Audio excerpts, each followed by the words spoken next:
Good morning. The topic is The Raccoon, one of my favorite songs.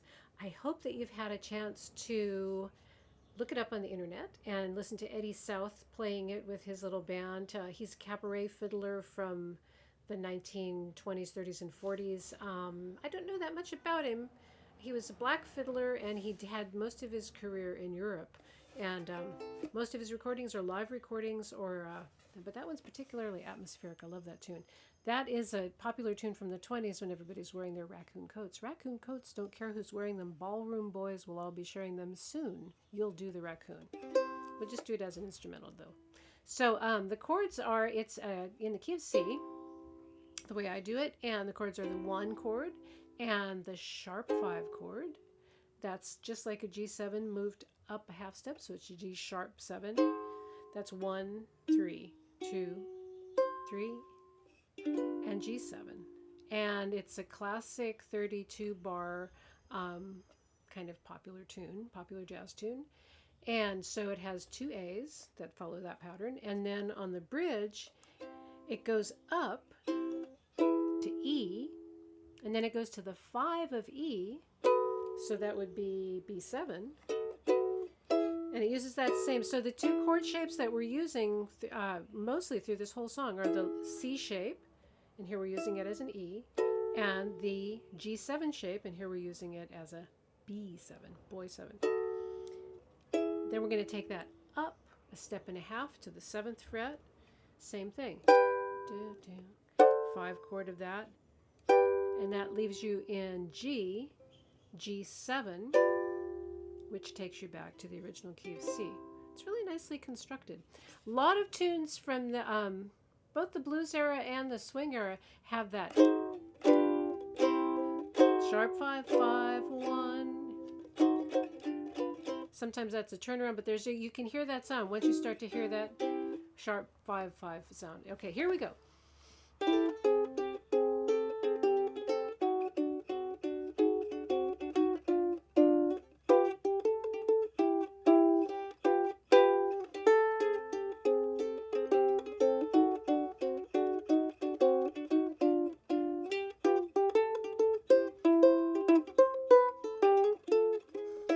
Oops.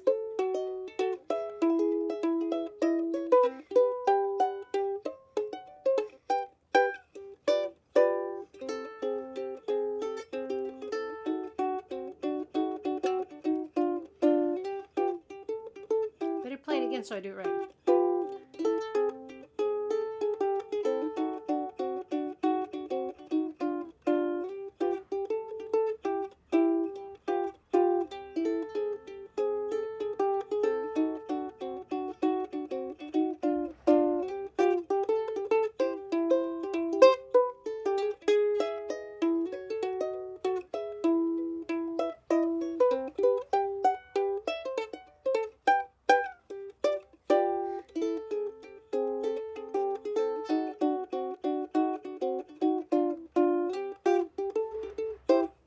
There you go. So it has a little bit of Charleston feel to the rhythm, and the thumb does 2 things. In the very first, it alternates, and we're coming down A flat, G, and that's fairly syncopated. Here's the top.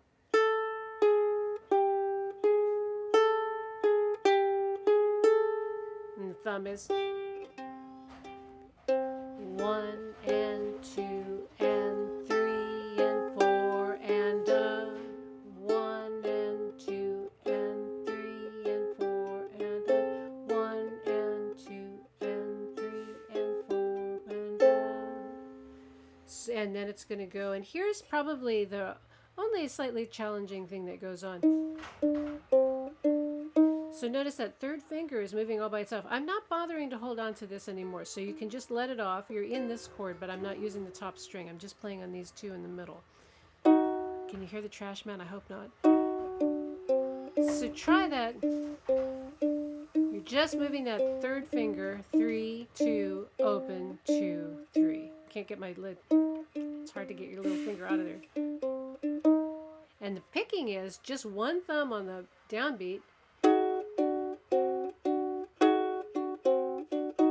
kind of dramatic.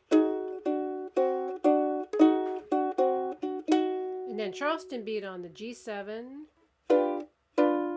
G7 again out of a C7 shape at the starting at the 4th fret down here. And then we've got C. I'm taking it in the 3rd position, and I'm really just using the middle of it. I'm kind of emphasizing I'm doing the G in there on the bottom. Again, I'm changing the 5 chord. That's the G7 at the 3rd position. Same thing again.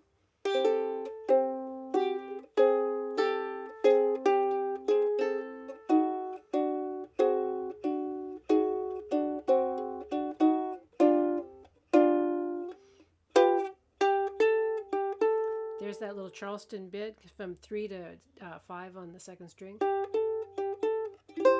We're getting that top note for the melody on the 3rd fret, and it's the 3rd position C shape. And then we're going to go up to the 4th fret with a C shape E. Go down to the major 7. Change. The melody is going to be in the top string on the 4th fret, and then add the full B7 and back to the C shape of the E at the 4th fret. Then you're going to take that up to the 7th fret, do the same thing. Major 7, change to the 5, add that top note, Charleston, and Charleston back down to here. Okay, so before you get going on it, practice this a little bit. I think that's the main kind of finger exercise that it's almost like it's designed to help you get that finger to do that. Okay, so I will see you at your lesson, and I hope you have plenty of fun with the raccoon.